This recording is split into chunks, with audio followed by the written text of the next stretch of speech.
Hey folks, Professor Finn here, and I'm going to be looking at an article that I got via my Facebook direct message from a associate of mine from junior college. Said, "Hey bud, what do you think about this?" And click on the article, and this is what popped up: funeral directors blow the whistle on deaths falsely attributed to coronavirus. Now, this looks like a little bit of clickbait. Not going to lie. It is something that certainly wants to make you read it, which okie dokie. Megan Fox, April 30th, 2020. We're looking at something that is relatively recent.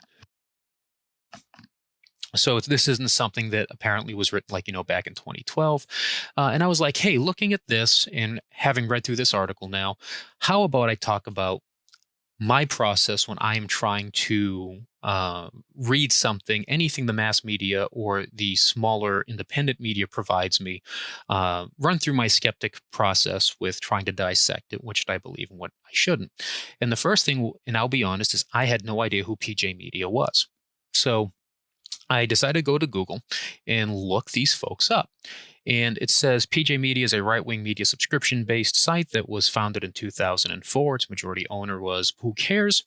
Um, so over here, I see their main website and I see Wikipedia and PolitiFact and, just about everything I would want to know about media bias. So the first thing is it says it's a right wing bias. Okay, so we're looking at a conservative site. Knowing that the digital overlords have their own narrative that they sometimes want to promote.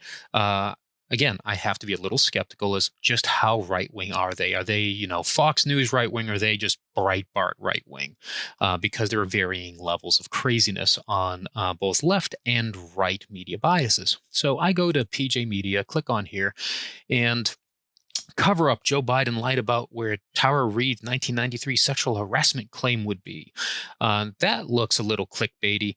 Lefties finally figure out Michael Moore is unreliable and not very honest. Now, when I first started looking at this site, this one here, the Michael Moore article, was actually up here at the Biden one. So I just, a precursory glance at this site, I would be able to say, yeah, we're kind of looking at a right wing conservative bias. So, knowing that's what I'm about to get into, I am going to keep that somewhere buried in my mind that might have to pick through some opinion or some garbage here. So let's take a look at what's going on here. Let's actually get into the article, because one thing is, no matter which outlet is reporting it, there may be some shreds of truth in here that are useful for us. So it opens with the statement: basically, every death certificate that comes across our desk now has COVID on it, said a funeral director in Williston Park, New York, on a recorded phone call with Project Veritas in a newly released video. So this is based off of some of James O'Keefe's work over at Project Veritas. So what I would probably do if I was unfamiliar with Project Veritas is look them up.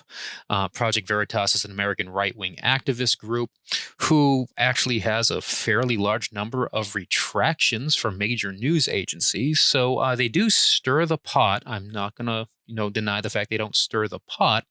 And if you don't know, I'm not going to introduce Project Veritas. If you don't know who they are, look them up. Go watch some videos on YouTube and form your own opinions. But anytime I see, a major news agency having to publish a retraction because they got pwned by someone, it usually warms my black heart. And I can probably say that I enjoy their videos anytime they force, CNN or MSNBC or Fox News or whoever to issue a retraction because someone was talking smack and they got called on it. So, we're going to continue with the article. James O'Keefe has been asking for people inside the medical system to blow the whistle if they see corruption or inconsistencies in reports about the Chinese Wu flu known as COVID-19. Well, that's probably another good indicator we're looking at a conservative bias. Chinese Wu flu, I think the much more creative and amusing term is the Kung flu. But okay, this would generally not be something you would see in a major news agency, although they're getting a bit more feisty when it comes to talking about talking head points. In conversations with several funeral directors across New York City, O'Keefe uncovered a shocking narrative where, without fail, every director he spoke to expressed his or her concern that coronavirus deaths are being inflated, with every death in New York City being recorded as a COVID death with or without testing to confirm. So now we have a couple of things. The first thing that sets off the skeptic trigger is, so good for you. You had a couple of conversations with several funeral directors across New York City. Is that indicative of the larger population of funeral directors, or is it just kind of a select poll of people you're asking? But I am going to view this article in the light most positive to the information being presented. So we will simply say that the people that what these funeral directors are saying is something that any reasonable funeral director in New York City would likely also be saying, just for the purpose of moving forward. Um, They are putting COVID on a lot of death certificates because people who are going to their hospital without any kind of respiratory distress, respiratory problems, pneumonia, the flu-like symptoms lead into the COVID-19, said Joseph Antioco of Schaefer Funeral Homes. So some good things here. We do have a name, so we were able to attribute it to someone. It's not just my source says. So someone is willing to go on the record to say, hey, we got a problem. And I would not be surprised. I'm actually not surprised at all that people are assuming when they have some symptoms that they are COVID related. That is just, maybe it's a precautionary thing. There may be good policy reasons for that. To me, all you're doing is padding the statistics. You're putting people on that have COVID-19, even if they didn't have it. You're making the death rate for New York City a lot higher than it should be as it relates to COVID-19. So let's be clear about that. If you are padding the numbers, the only thing that you are padding is the number of people who are dying as a result of the disease. An easy way to do an apples to apples comparison as to what the death rate actually is and how much it has increased is to simply look at the last couple of decades of statistical data for the same time periods in the same places. You're likely going to have records that you're able to see what are the total numbers of people who are dying in these areas. And if there is a drastic increase of death, it would be almost a safe assumption to assume that it is probably a result of the current pandemic. If there isn't, well, then there's a lot more questions to ask. One funeral director talked about a family who was related to an unnamed Supreme Court justice who insisted on a private autopsy that discovered the relative did not have COVID-19. So it does not say if this is the United States Federal Supreme Court, the highest court of jurisdiction in the United States, or just the Supreme Court of New York. If you're unfamiliar with their court system, you can go look up and see where the Supreme Court, where the title Supreme Court falls into the New York judicial hierarchy. We'll just say it's less impressive than the federal Supreme Court. I had one that was autopsy because the sister was famous, and I didn't know who the Supreme Court justice is, but the Supreme Court justice was related to this family, and she says, I know my sister didn't die of COVID-19, says Josephine Dimicelli of Dimicelli and Sons Funeral Home. She said she had Alzheimer's and they didn't suction her. You have to suction because they forget how to swallow. And right away, they put down COVID-19 on her death certificate, and the Supreme Court justice, whoever it is, contacted the hospital. They did an independent autopsy. Bingo, no COVID-19. So, a couple of interesting things here. I don't know how many of you are familiar with a death certificate. So, I'm going to pull one of those up for you. And I'm just gonna Google it for you. We're gonna look at some images. We're gonna try to find and I think this one looks good right here. We'll bring this one up. I want to focus on. Let's see how big I can make this. Maybe I can zoom in. Maybe I can drag this. Nah, I can't. Okay. So one of the things that. Here we go. This is what I want to do. This is important. I think this is something we should talk about with death certificates. Now, this is a relatively old death certificate. Clearly, it's something that's been made to put out there. So please don't jump on. He's like, you're publishing someone's information. Well, this person died back in 1963, it looks like, and it wouldn't be on the web if someone hadn't leaked it. So we're just going to use this for a teaching moment. You can see here cause of death. Now, you can see that there are numerous lines on this death certificate, and this is quite common, especially here in Florida. I think we have 4 or 5 lines for the Florida death certificate. And It goes in a progression. So, what ends up happening if a person is dying from failure to thrive? And we'll say that we'll base it off of the fact pattern we just saw. So, if we go back to whoops, I just closed PJ Media here by accident. That's unfortunate. If we go back to that original fact pattern, where a person died as a result of um, failure to suction. Okay, failure to suction. Where is it? Let's grab it. She had Alzheimer's. They didn't suction her. He had a son. Da, da, da, da, da. So the first thing is the woman is asphyxiated.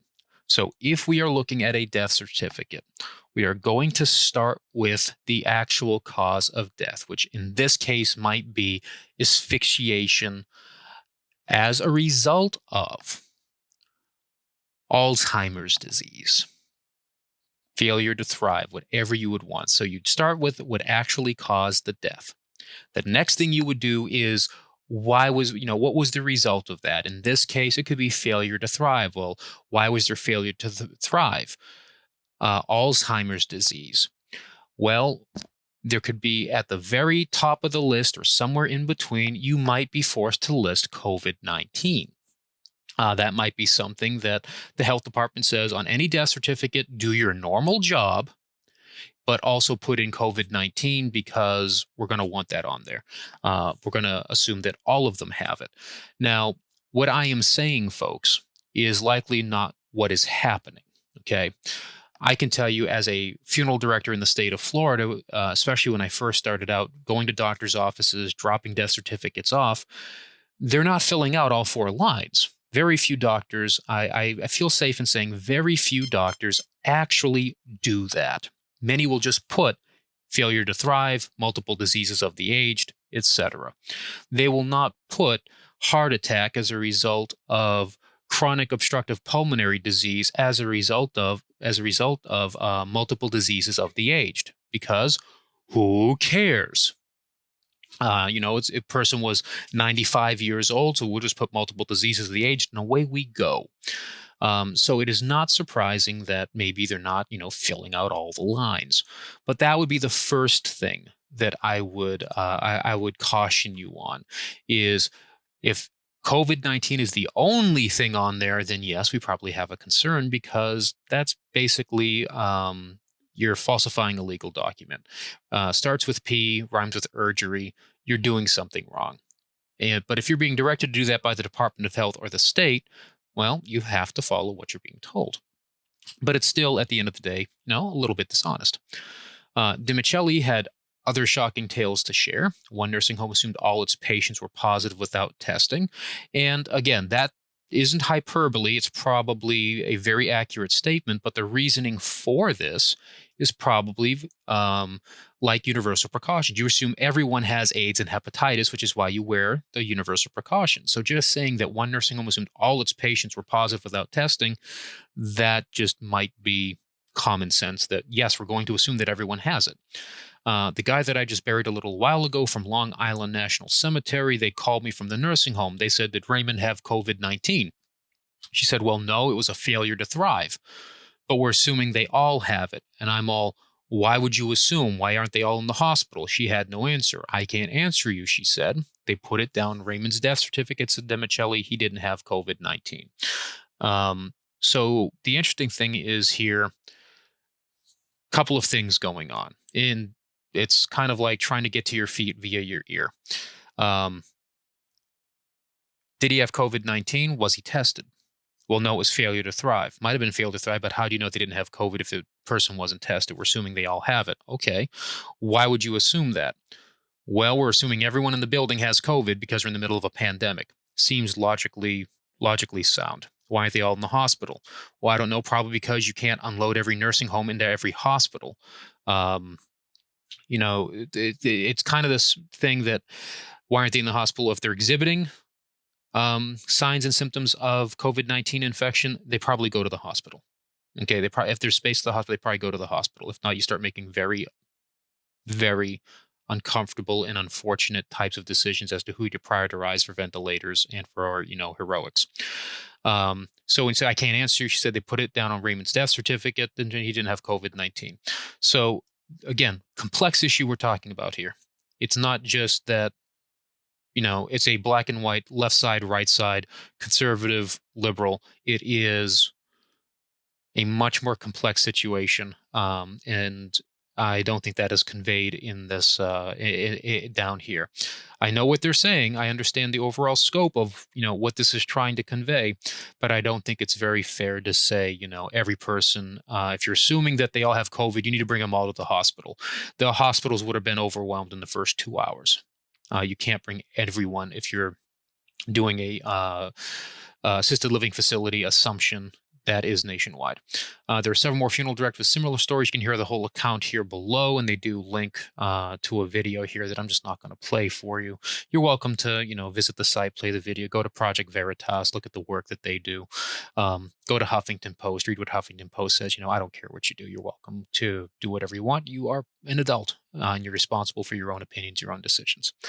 My job is to kind of assist you in how to pick through some of the hyperbole and stuff like that. So, folks, this wasn't a short video, and yet this is what I do anytime someone sends me something, especially when we don't recognize who the media agency is that's reporting, or et cetera, et cetera, et cetera. This is, again, a very complex situation, a very complex issue. There are lots of questions. People do need to do reporting. And again, we do need statistically to look at the large picture to see how many people are dying now, how many people died the same time last year and the year before that, and maybe trace it back 30 to 40 years, and then trace it back maybe even further to look what is going on and adjusting for maybe, overall population and lots of other factors. These are not just some rudimentary second grade arithmetic problems. These are complex things that data can be very well factually correct when presented, but misrepresented in the overall scheme of the message that's trying to be sent. So please stay informed. Please take the time to go ahead and fact check and source and listen to science on the other side, so that we can kind of get through and get a good picture of what actually is going on out there. Everyone stay safe and stay healthy. We'll see you next video.